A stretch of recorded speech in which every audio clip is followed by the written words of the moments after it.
What's up, friends? Welcome back to the pod, the number 2 pod. I'm Glenn. I'm Simi. And this episode is going to be Dookie. Really quick. Just kidding. We can have a long episode. Speaking about Dookie. Did you know that Dookie is not poopy? It's actually a donut and a cookie. Dookie. A dookie. Welcome back to the pod. As always, thank you for commenting, liking, subscribing, and sharing with your friends. And also, if you follow us on our socials, the clips are funny too, so check those out. On this week's episode, we are going to discuss current events, as well as popular happenings in the world, as well as minutia and detailed comedic information to tickle your pickle with consent. Si, senor. We want to make sure that you are bilingually up to date with the hullabaloo for the community. What is the community? It is the town hall. What is the town hall? You know how they're always like for the community? Like, where is that? Like, how long is the hall? Where do you go to find the community? Like, how do you know you're in the community? You have to join it.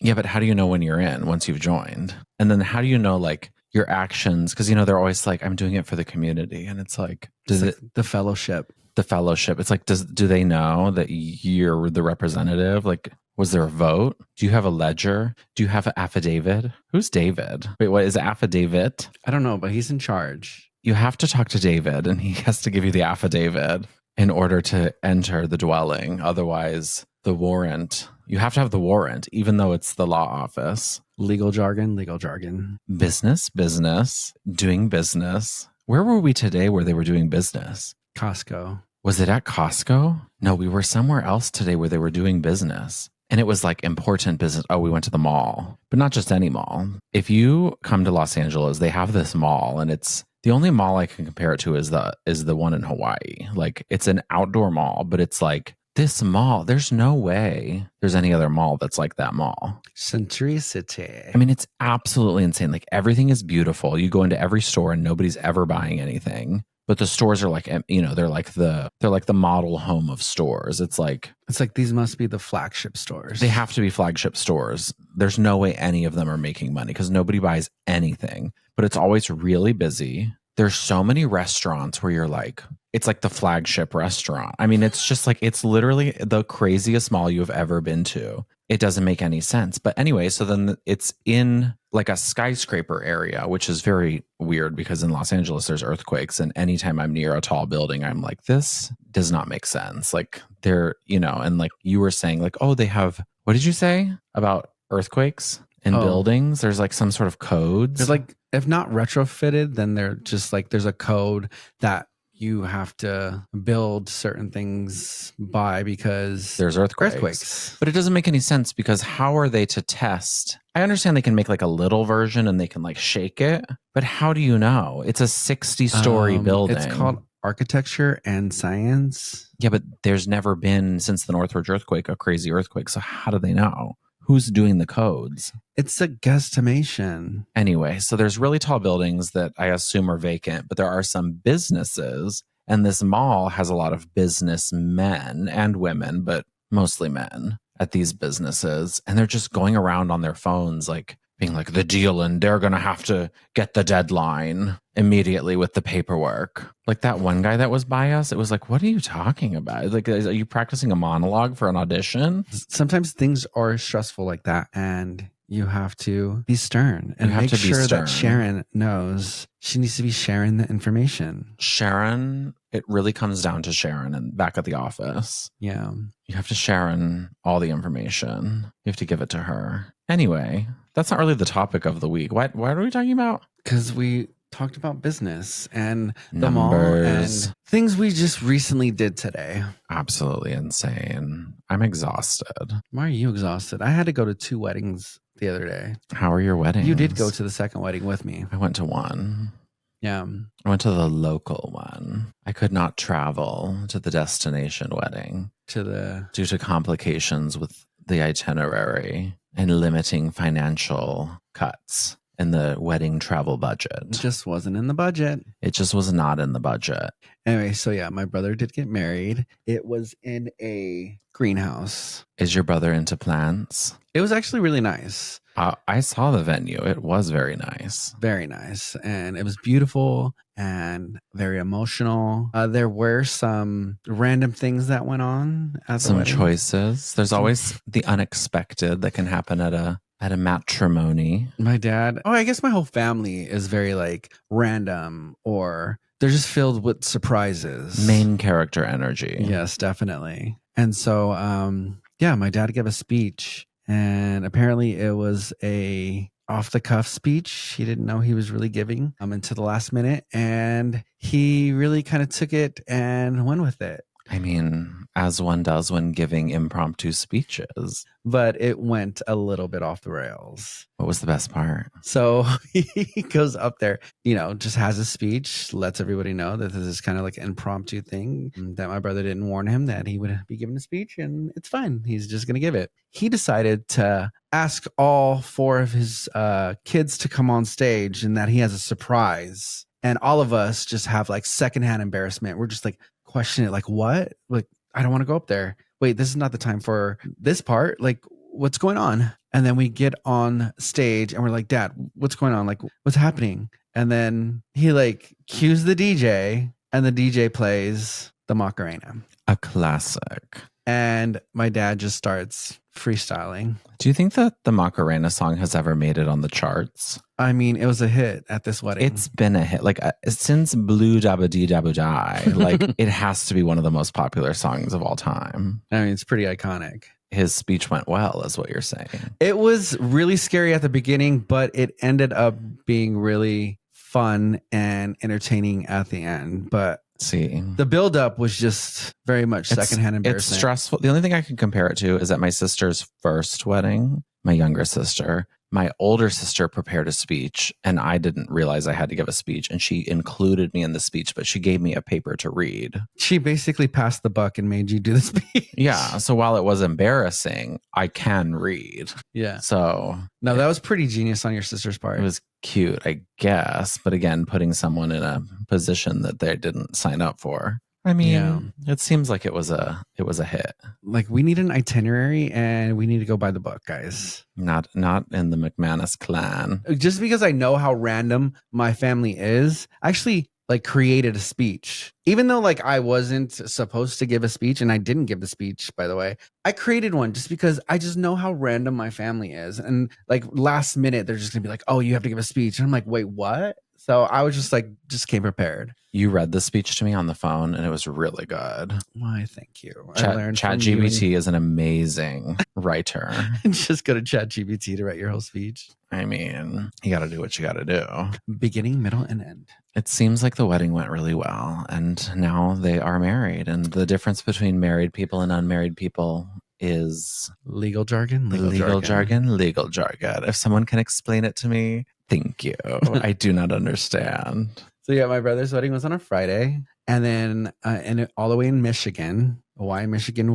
We'll never know. Like, one day I'm gonna ask the mystery of Michigan. Why Michigan? But it was actually pretty cool. I like Michigan now. I've never been there, and shout out to Michigan. You had a little taste of the Midwest. We were in Novi, Michigan. Shout out to Novi, Michigan at Plantera. I think that's what it was called. And then my baby cousin's wedding was the next day in Santa Barbara. So I had to get on an early flight the next morning to fly into LAX and to haul all the way to Santa Barbara. I pick him up at the airport and he goes, okay, let's go home. And I looked at the clock and I was like, no, the wedding was at 2:00. I was like, there's no way. There was no time. I thought there was going to be time, but there wasn't. I need to do this. I need to do that. I need to do this. We need to change. I'm like, no. Yeah. And we made it there with 2 minutes to spare. We got dressed in the car, like in the car, basically at a public park, threw our outfits together and went into a church, a very religious church. Very beautiful church in Santa Barbara. It was beautiful. Catholic church. Yeah, I can't speak to the first wedding, but the second wedding that you went to was insane in a good way. I mean, if you're going to have a wedding, whatever their budget was, I mean, even if you doubled it, I don't think you could have done better than what they did. It was so good. It was super cute. It was like, I mean, I still didn't get to try a beef Wellington. I did get cake. I mean, if you go to a wedding, it's really hors d'oeuvre, cocktail hour to the dessert. Like those are the things you remember. Those are the capstones of the wedding. Yeah. Everything in the middle. I mean, chicken and steak are chicken and steak. It's either going to be good or bad. The bread, there can always be more bread. Love the bread. And the butter, you know, each table only got maybe 5 little circles of butter. And who's making those weird circles and stacking them, I don't know. But that's not enough. You know what I mean? And it's not like they come around and they're like, would you like an additional plate of butter? Because Like, the this is answer not would be the Cheesecake yes. Factory. I know it's not the Cheesecake Factory, but like if you're going to serve hard bread rolls, I mean, they were good, but they were, you know, they're big. Yeah. You need additional butter. The great thing about the butter was that it was spreadable, though. It was spreadable. It was sometimes thawed at Cheesecake properly. Factory, you get that like hard butter, and then you got to just like Yeah. put the block on your bread and then eat it. And for being an outdoor wedding, there were no bugs. Well, yeah, I mean, when's the last time you like ate outside and there wasn't a bug? that's true. Isn't that weird? Maybe because it was by the beach. It was beachside. They have like, I don't know. It was insane. Highly recommend. You know what I always found like really awkward What? is champagne. Why? Because it's like, you know, when you get the bottle of champagne, then you gotta like, it's like, who's gonna open it? And then if you're the one to open it, then it's like, you gotta open it. And then do you twist off the top of the bottle and it pop off? Do you shake it, or do you just leave your hand on there and then twist it off so it like gently pops off? It's like, which way is the right way to do it? I think it And depends then- on who has to clean up the mess that you're about to make. True. So it's just like this anxiety. And then once it's open, right? And then people are like handing you their glass or just holding out their glass, it's you have to pour it. So then when you pour it, it's like, do I know how to pour? Like, when's the last time I pour champagne? Is it going to spill? When I pour it in, is it going to overflow? How much do I pour in? Do I pour in just a little bit for like a toast, or do I fill it up halfway to the brim? Do we have alcoholics? Are they going to be mad at me if I jip them? Have you been in a lot of situations where you had to pour I mean, champagne? I don't think I've ever even opened a bottle of champagne. It's Yeah. always like just shows up. Like at this wedding, they were like toasting champagne. And I you're don't know. like, I was in a okay. situation where I was handed a bottle and I had to do all this. And it's just like, I have to walk in a wedding. Like, that's already nerve wracking enough. Yeah. Now I have to open this champagne bottle and then pour champagne into glasses and do it correctly. Like, is there a proper way? I don't know. Like, That's a good question. I don't know. what else for you? What's a highlight of the second wedding that you actually went to? I mean, anybody that knows me, I don't like love attending like anything with more than myself. So it is like very stressful. And I don't like to be in situations where people are letting loose because it makes me uncomfortable. And you are forced to have conversations with people who you want to hand a pamphlet. But this wedding, other than one individual, and you know who you are, no comment. I've been told you're a repeat offender. But everyone else was like very joyful, and like the conversations I had were very positive. I felt like you were a little bit of Um, fish out of water, and you don't drink, which is fine. But I was like, okay. And I was like, do you need a drink? And you're like, no. I finally like brought you over some scotch, and you had like a couple sips, and then for some reason you just relaxed a little bit. And I thought it was like, okay, cool. It was fine. Like, do I need to go to another wedding ever? I think we've talked about weddings on this podcast before and our opinions, but let's get back into it. I just think if you're going to do something like this, you need to really, really, actually, I talked about this after the wedding. You need to plan the event with the priority, obviously yourself, because it's your event. But then the second thing, because everyone in your family is going to show up anyway, the second kind of like tier of criteria should be like, will a +1 enjoy this event? Like in all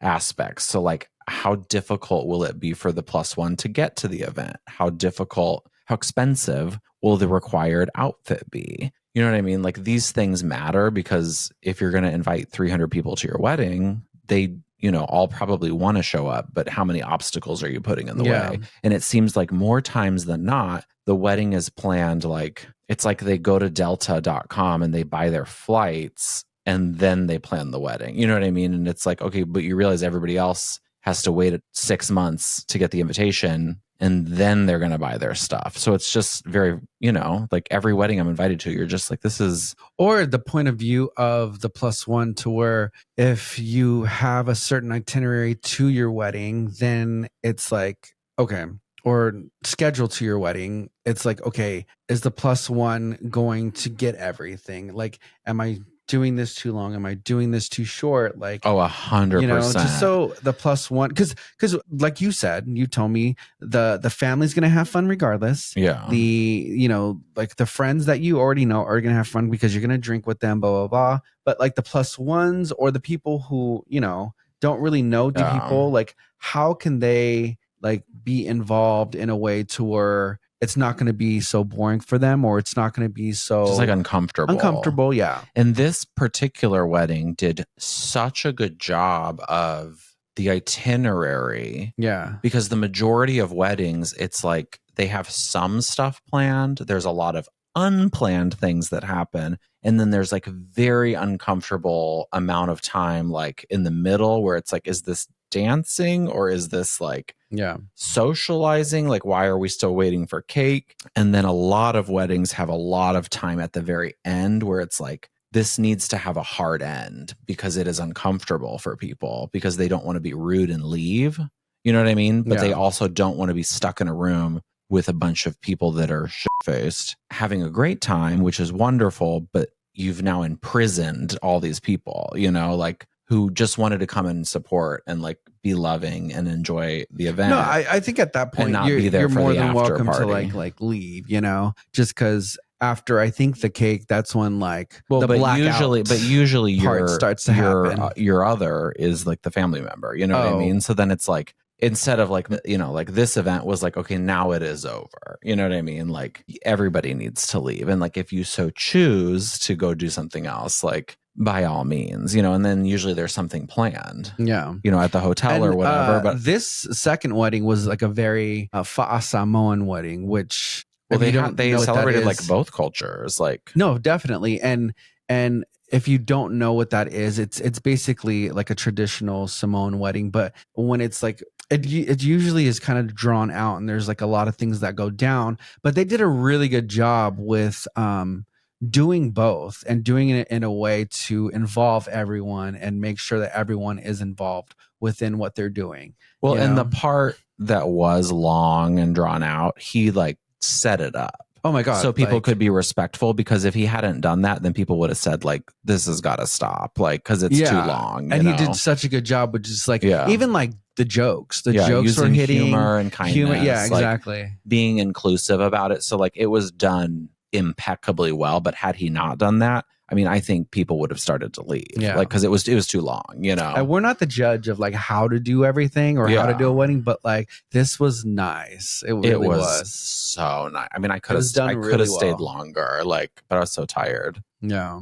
Anyway, if you have any pro wedding tips, let us know. I mean, it's really interesting because if you talk to people from the generation before, like if you talk to my parents, like the majority of them didn't really have weddings. It was like a church wedding, and then it was like somebody's house. You know what I mean? And it was like afterwards for sure. Lasagna, like because they were all broke, chips and and then like maybe people gave gifts, over time, like once they found out about it. And it seems like our generation, like for the last 20 years, it's just like been this like grotesque over manifestation of like people's wedding dreams, because like every wedding. Well, I mean, which is fine. There's nothing wrong with that too. But after going to these two weddings, I'm like, it was such like a thing of romance, and I think that's what you have to understand too, is like, we're going to this thing and it's going to be this romanticized moment, which is like super cool.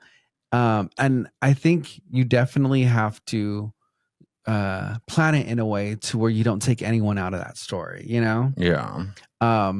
But I think it's so cool to where I'm just like, oh my God, I would do this. Oh my God, I wouldn't do that. Oh my God, I'd do something like this, or, this would be cool if this will happen, So you start thinking about it, and you're like, well, a lot of like, I always think like a lot of the traditional stuff is like so dumb and dated, like the bouquet toss and like the garter thing. Like, I think that's stupid and like kind of like tacky, but people still do it. I mean, to each their own. But it's like, we don't even know how that started. It's just like people do it. You know what I mean? Like, Yeah. yeah, I mean, to each their own, totally. Like, if that's your You thing. mean you wouldn't want to wear a thing. garter? No. Because, I mean, even like the religious part of the wedding, it's like, I don't know too many people over the age of a certain age that are virgins. You know what I mean? Like, so it's, you know what I mean? Yeah. Like, it's a little weird when it's like the purity and the like veil and then like giving away. And it's kind of like, like, like, you know what I mean? Like, and it's like that, it seems like that needs to come into the modern world. You know what I mean? Because like, I mean, it's true. they ain't, no virgins. I mean, and I like, believe there's a lot of people who are like untraditional, but some are very traditional, but it's like sometimes you act in. Yeah, like that's a little interesting. And then it's like how people are dressed and behave at the church, and then you like see them at the wedding party and you're like, well, how else are you going to be forgiven for your sins? This has been another episode of the Number 2 podcast, and it was really great. I really liked it a lot. And we'll see you again on the podcast. And we'll see you again and again and again and again every week. Which will always be Mondays and Fridays, no matter what, except for certain Mondays and Fridays when we have 2 weddings. Hopefully that's good for your schedule. Actually, what's your schedule like? What's your schedule like? Because ours is really busy for some reason. Thank you and goodbye. And goodbye, Incorporated. Jamboree. Jamboree.